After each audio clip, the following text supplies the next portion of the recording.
Welcome back to Seen It Before, where we're probably going to say something stupid about your favorite movie because we've seen it all before, and I'm Daniel. And I'm other Daniel. But why are we matching today?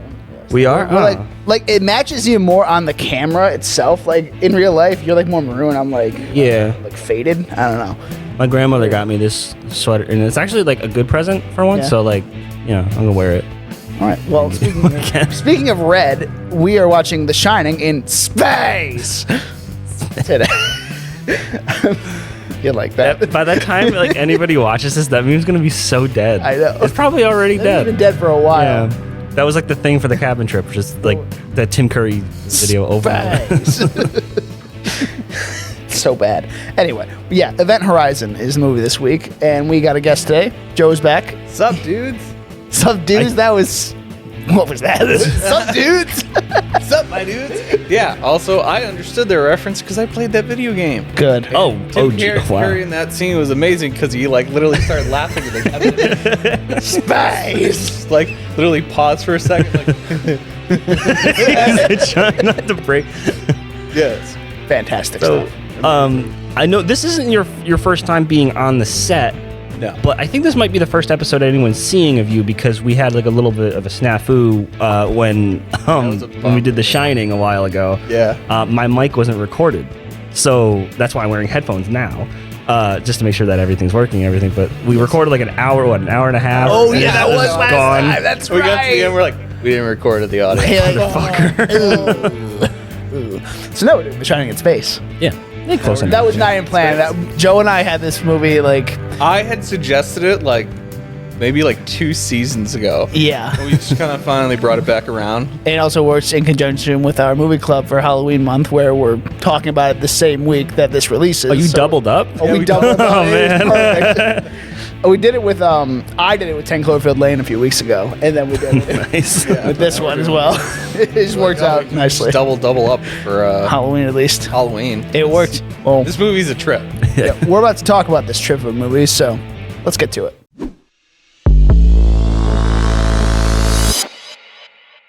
Event Horizon takes place in 2047, I think, totally? Yeah, around there. I think it's in the 2040s. 2040s, yeah. And not too far away. This spaceship, the Event Horizon, got lost in space, technically, or it just disappeared. It was supposed to like teleport across the universe, and it disappeared for 7 years, and then came back. And they send out a rescue ship to find out if there's any survivors on the ship or anything. And the only communication from the Event Horizon is a dude speaking in Latin over the screams of like horrors in the distance, and they just go, "Yeah, I'm sure they're fine. I'm sure they're fine. Let's go check that out." Yep. Yeah, Jason Isaac is like, it's no big deal. This movie had a cast. I love he dramatically misreads the Latin or whatever. Oh yeah, he's just like, "Oh, I thought it said that they needed help. They're saying stay away. Stay away." So like the thing is, why are they speaking in Latin?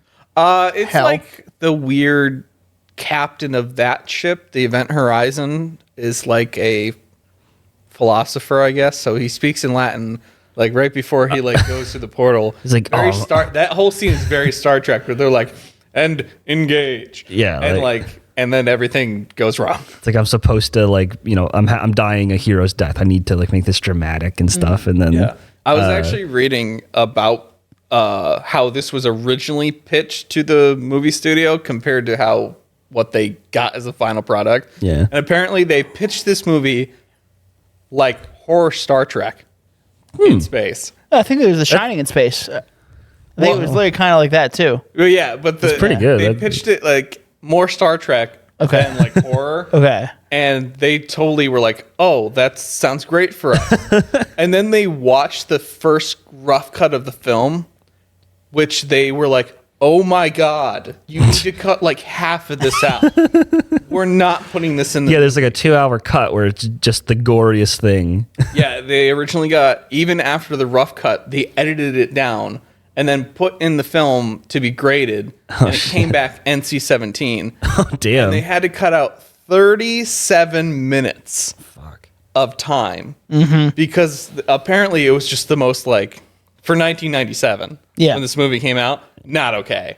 I mean, even now it's a little like, edgy. Like especially like the way that like Sam Neill kind of looks and stuff, and like especially like the orgy footage that we see or whatever the fuck. The 20 seconds we see of it, a lot more of that and a lot worse. They filmed it on weekends. Like one of the scenes I read about was like a person was having sex with someone while holding barbed wire in their mouth and like just pulling until it started like ripping their face. And that was like one of the scenes that got cut. And apparently the studio thought this footage was like so bad that they sent the footage to a mine in Transylvania for storage. So no one knew about it, and it was out of the way. Wow. So their name wouldn't be attached with the film. Can you just destroy the reel? Yeah, you could have just done that. I guess. But actually putting it in this mine, the moisture in there destroyed the reels anyway. So they wanted for an anniversary of the movie to go back and release like the 2-hour NC-17 cut. But it was ruined in the mine. Damn. So we'll never get that. I would have loved to see. I mean, well, I wouldn't have loved to see it, but like, I would have been interested in seeing it. Yeah. But yeah, fuck. So like the whole, I noticed a few things about this movie where like, it feels so much like, Star Trek and a horror Star Trek, that sounds like kind of accurate to like what we got, because like, at least in the beginning, because it's like, it's like a regular The Next Generation episode, and then obviously shit hits the fan. But like like the whole like layout of like their what do you call it, the cabin or whatever, the bridge, the bridge. Yes. That looks exactly like a Star Trek set. Oh, 100%. Even with the swiveling Lawrence Fishburne's chair. Yeah. We kept laughing about the chair because it's literally like it's not hooked up. It's not stabilized. So he's swinging all over the place. It's supposed to be like a chair on a gimbal, but the gimbal definitely isn't working.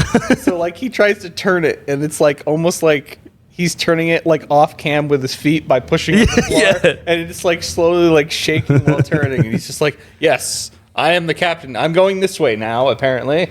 It's just funny because there's nothing else around him, so it just looks like he's doing this dramatic spin move for nothing. Yeah. And then he's got his feet up, so it's like he looks even dorkier. Yeah. Yeah. So this movie stars Lawrence Fishburne, Sam Neill, a bunch of other people like Sean Pertwee, Jason Isaacs. Jason Isaacs.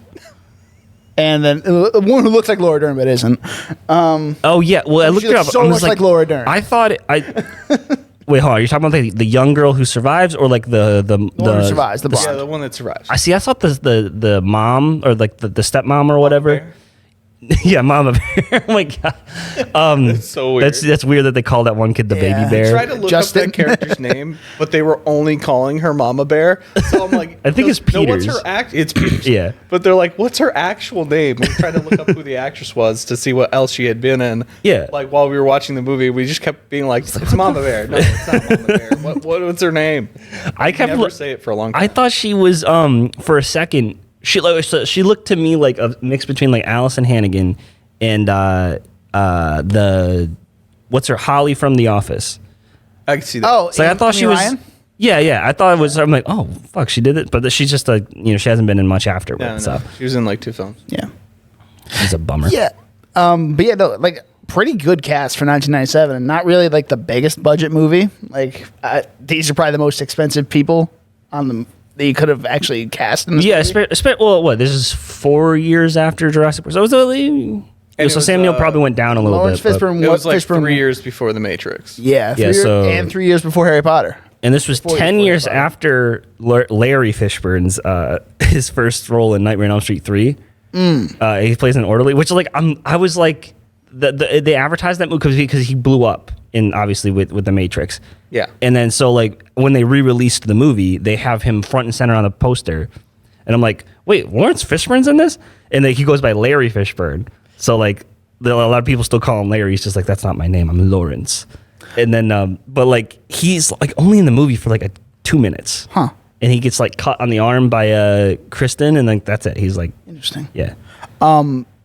Sam Neill in this movie, we were talking about this when we were watching it, but I was like, he looks like he could be a Pierce Brosnan in this movie. Yeah, Dan kept saying it. I'm like, I dude, can see he it. looks like Pierce Like, Brosnan. this Like how I remember aged Pierce Brosnan. Sam Neill just with like looks like it was, 90s Pierce It Brosnan. was weird.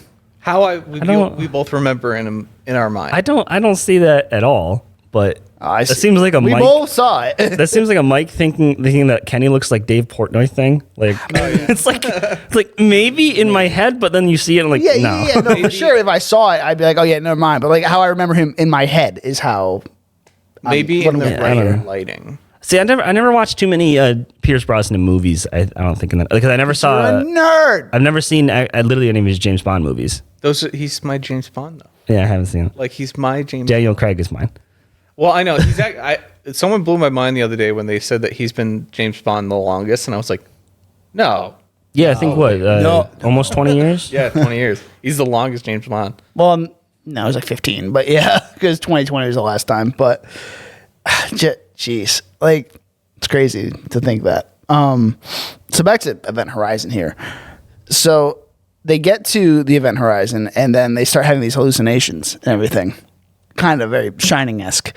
And some of them are just very strange. And then the hallway looks like an eye, like the shape of an eye. Yeah, I love that. and it keeps spinning and then locking in place. Well, that too. And like the iris opens like it's almost like looking at you every time they're coming down the hallway. Yeah. And they're like, the ship is alive. It's alive, man. I thought it was more like Stranger Things probably took a lot of inspiration because like Vecna uses his victims like most traumatizing moments against them and like makes them have visions and stuff. So I thought this was sort of the same thing because Miller's like haunted by him leaving that one crew member. The Peters is haunted by like her son, who's not dead. Yeah, he's just at home and she's not with him. It's something about like they give like a very unique explanation about her home life. Yeah, which I thought was interesting. It's like, yeah, I talked to my ex because I'm not gonna be home for the holidays, so he's taking him. I'm like, it's like it's like kind of adding to whole like the alien was like these like blue collar workers. And like it was kind of like adding that effect. He's like, oh, like you didn't get the time off. Yeah, this time around. Yeah, yeah. Which I thought was very unique. Yeah, like specific. She was this close to not being on that journey, and this close to being safe at home with her son. And speaking of her son, the maggot scene in that was apparently much more graphic and much longer scene, but they like cut it down because it like disturbed audiences. So during the test. It's a kid. I mean, it's kind of gross. And then fast forward to like Hereditary, where you have like Alex Wolff covered in ants. Yeah. Her whole face is covered in ants. And it's like, oh no, that's fine. How things have changed. Yeah. And speaking of taking influences from other movies, Interstellar took influence from this movie. With the pen to the paper. Yep. I was like, I was trying to think of, isn't there another movie that does that too besides Interstellar, or is it just Interstellar that does that? Because I was trying to think, I'm like, did an Avengers movie do that, or they made fun of it? I can't remember. I mean, probably. I think they made fun of it. I don't think they actually. Yeah, because Marvel would do that. They'd introduce an actual concept and they'd be like, no, it's fucking dumb. It sounds like an Infinity War. I will say, Sam Neill, as compared to Interstellar, I feel like explained this so much more simply than Interstellar did, where they're like, no one went into the depths.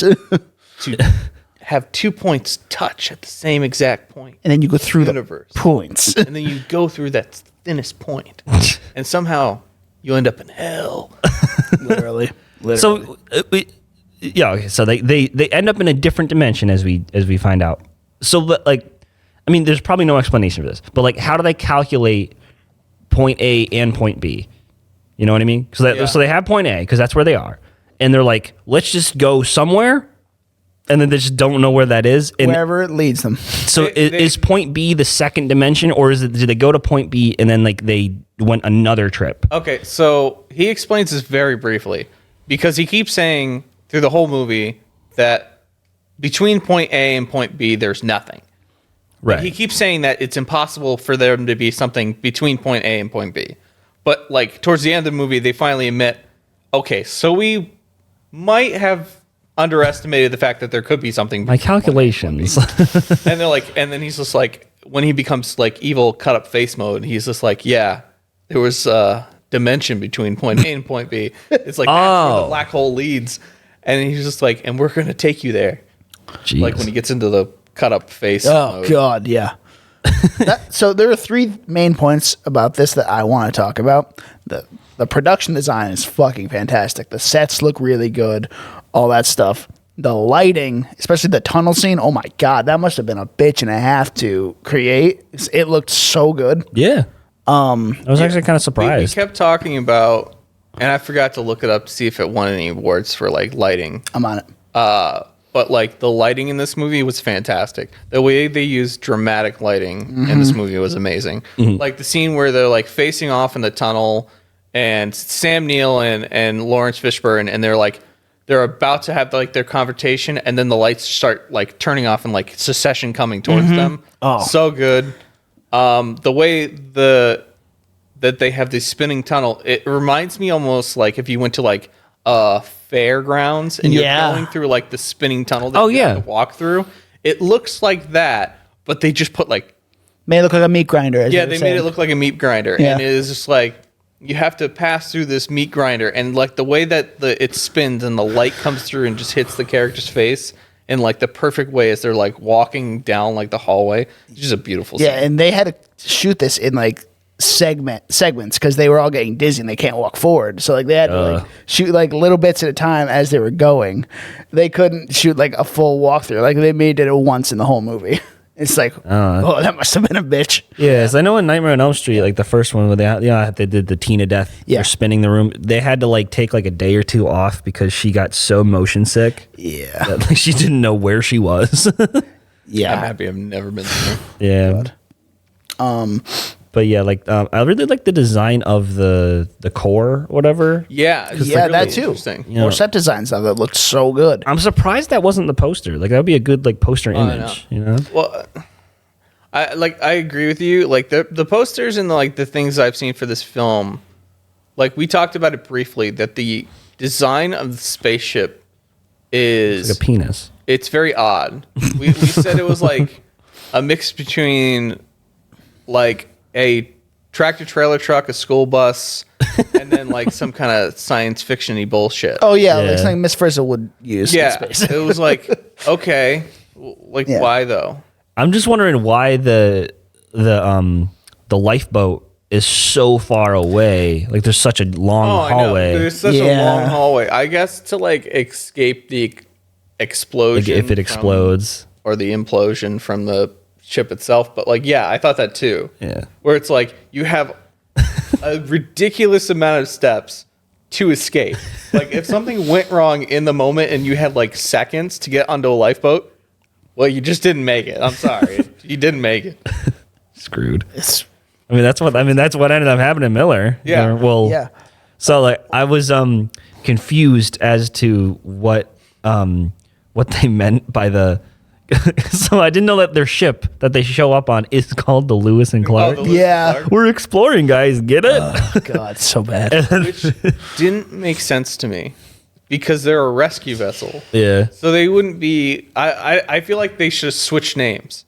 Like the Lewis and Clark should have been the Event Horizon. The Event Horizon should have been Clark. Or like you call like the Lewis and Clark. They call it like of hell. Call like Angel or something, right? Or like or the Savior, or like some bullshit like that. Like Event Horizon sounds like it's like we're on like a new frontier. Yeah, like going through the Event Horizon. Yeah. And so they have no idea where they wanted to go though. They were just testing it. This was just like a and then they screwed it. Okay, because he's concept. Sam Neill's just like, where did it go? Or Miller's like, where did the fuck did it go? He's like, I don't know. I don't know. Like they're gonna do with this. I mean, it's a proof of concept. Like this new thing they're gonna do with going to space to that asteroid that possibly has water, like in real life right now. Oh. Yeah, that's true. Yeah, so it's like a proof of concept. Is that the Jeff Bezos thing or is no? Oh, it's just NASA. No, this is NASA. Secret NASA. I've been joking all week about that because we were watching this movie. I'm like, they're gonna get there. It's gonna be aliens, little fucking monster aliens that rip them apart. And we're just gonna be like, oh god, no. And it's gonna be, oh my god, it's the precursor to Armageddon. Yeah. That movie's so fucking backwards. Shut up. We both just watched. There's an asteroid coming to Earth. Instead of training the astronauts to drill, they train drillers to be astronauts. To astronaut. I love that. Like years after the film came out, he revealed that he asked the director that question. He was just like, "You shut the fuck up. Don't ruin my movie." So good. You don't want to miss a thing, though, Danny. Yeah. Oh, this shit is just... Damn, shut the fuck up, please. It's also really weird that her dad is singing the song. Anyway, let's talk about some of the deaths in the scene. Like, or the almost death of Justin, where his eyes start gouging out. Yeah, Justin, he had a rough go of it. This poor dude's gonna be blind and just like have breathing problems for the rest of his life. Like, Jesus Christ. I almost forgot that he survived the whole movie until I watched it this time. Yeah, they just put him on ice for the rest of it. Wait, he lived through this? He has to live through this. Like, he's literally going to wake up and just be like, why is everyone dead? Yeah.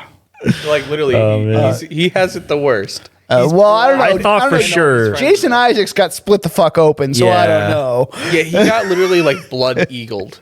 Oh, my God. So, yeah, what's with the... I want to know who... I mean, it was probably Paul W.S. Anderson. He, like, told them to, like, gargle the loudest and most annoying way you can. Because he told Justin to do it, too. They did this... I'm like, what the fuck is that sound? Because I'm trying to work at the same time, and then I'm just thinking, like, what is that? Like, literally... What is going on? Choking on his own blood as he's floating through space. Just like, And then... I thought Coop was screwed. Mama Bear just gets fucking flattened. Oh my God. Yeah. Oh, the way her legs snap. Yeah. Dude, the way she just imploded. Yeah, she's just like crushed in. I was just like, oh God. So was that water? Was that blood or like? It turned into blood. It did turn. It was like really blood. dark water. It was blood like water. I want to say it was like the same liquid that's in the like Oculus, I guess would be the way I would say it. Like the tear duct. Yeah. portal gateway. The CGI water shit. Yeah. Yeah, so the CGI in this movie looked really like good for its time. There's only a couple moments where I'm like, yeah, okay. The water when it's suspended by itself. Mm-hmm. I have seen footage of water in space. That was pretty good. Mm-hmm. It wasn't until he like what's his name? Jason? No. Something with Justin. He touches it and he like pulls or at like the portal. Yeah. And that looks really awkward. That looks bad. The CGI, like, unwraps its finger and like crosses out his finger for like a second. When he pulls it out, the water just like flickles away and it just doesn't look right. I noticed. They did it better than Harry Potter. Yeah. I noticed the bad CGI with I think her name is Claire, like Sam Neill's like a dead wife. Oh yeah, with her eye holes. Yeah, so like she like says a line and she like kind of like raises her eyebrows, but like the eyes don't move at all. You know, they don't shift. So I'm like, that's the holes stay in place. Yeah. There's like no expression there. Where there would be expression there, but the two scenes where they have like basically like flesh tunnel holes for eyes. It's just like. It's both ew and like that doesn't look right.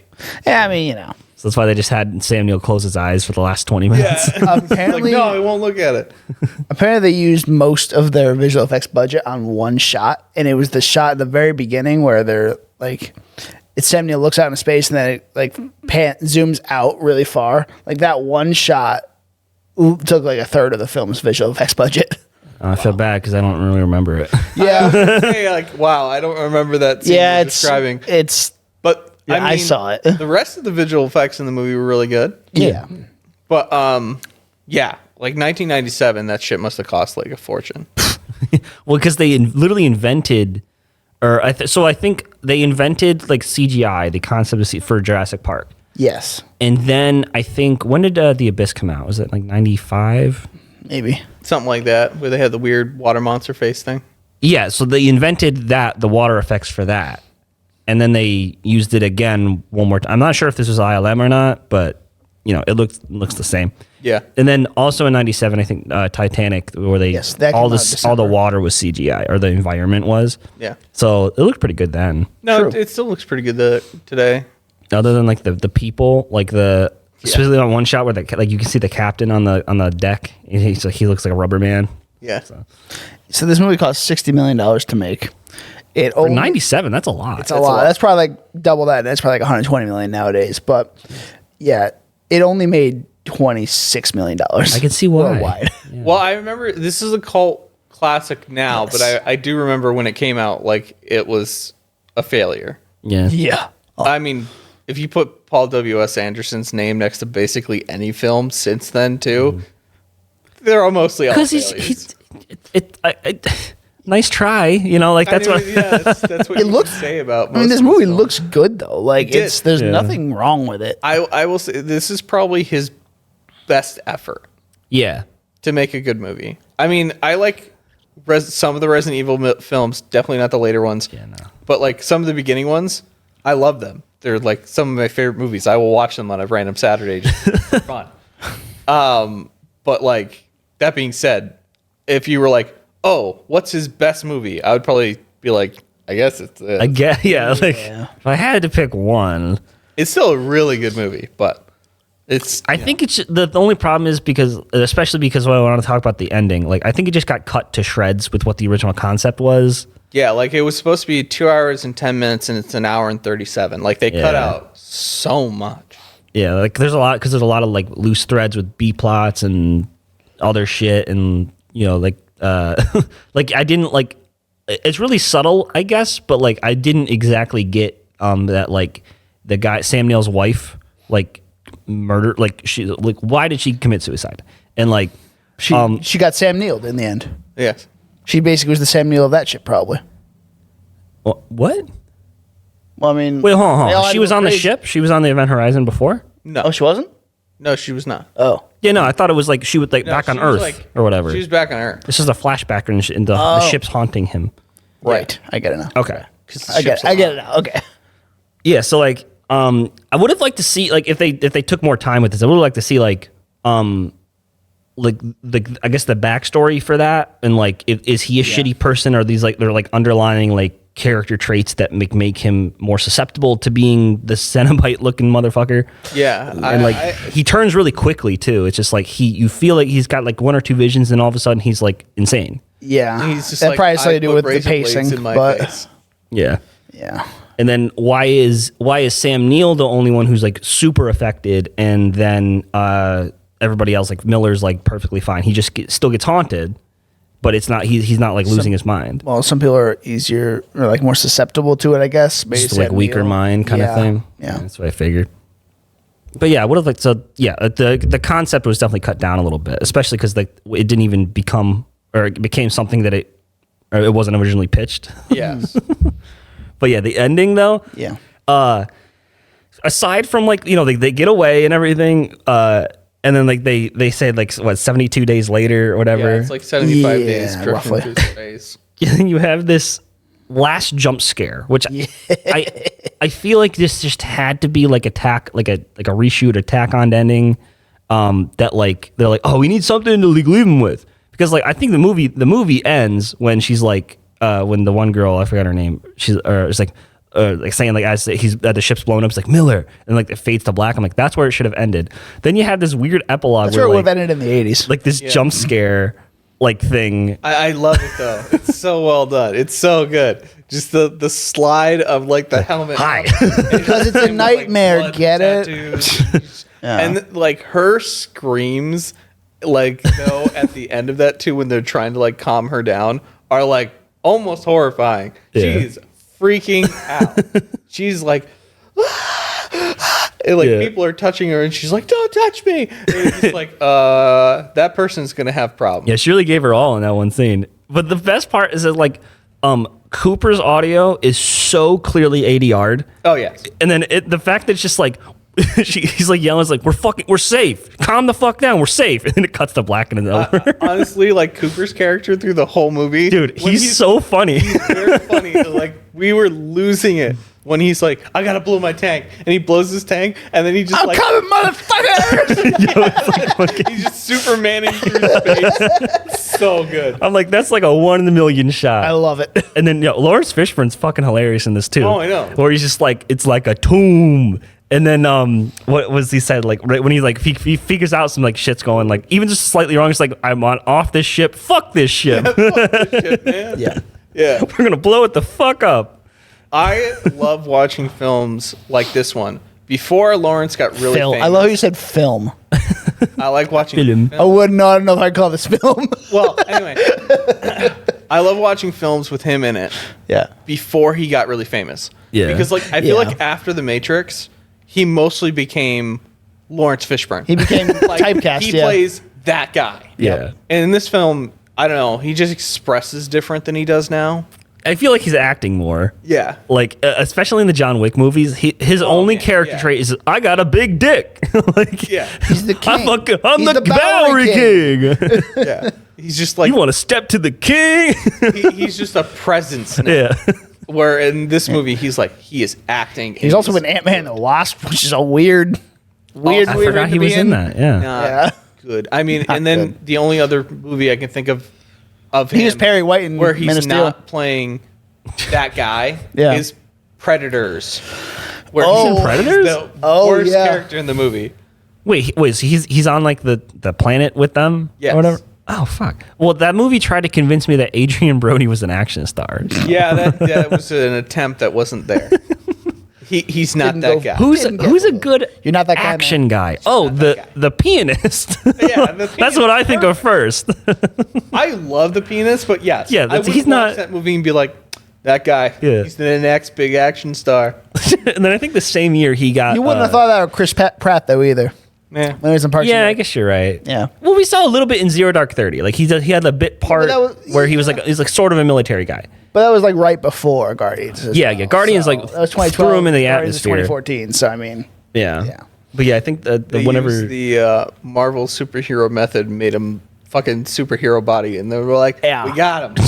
Yeah. Where Adrien Brody in Predators just kind of like, look, he's like shredded, but in the skinniest way. yeah, he's cut. he's fun. He's really fun in speaking of builds, Peaky Blinders. Sam Neill looks like he's built like a fridge. Oh yeah, we talked about that during the movie. Like he had We were his shirt off in that one scene. Looks like Oh he's yeah, built was like a he Russian sucking fridge. in his stomach? I don't know. like he's wearing like a girdle or something. Yeah. to like hide that he does have a belly. But like if you didn't see, if you like looked at him from like belly button up, he looks very like Yeah, he looks like really bulky. he's like yeah, but then he's literally going Yeah. like this. Like he looks like he's trying to pose for like the muscle man, you know? Yeah. he's just walking through the scene like 100%.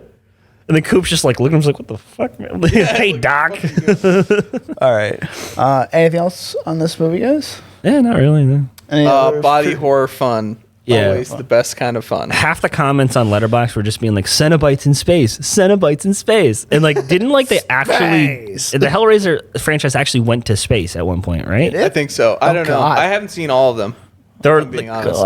I've only seen like the quote unquote good ones. Yeah. 1, 2, and then I really liked the new one that came out. It's sort of like a remake Hulu sequel. Yeah, Yeah, he it was told pretty me. good. Yeah. Yeah. I want to, but I haven't. All right. What are you gonna give it? I'm gonna give it.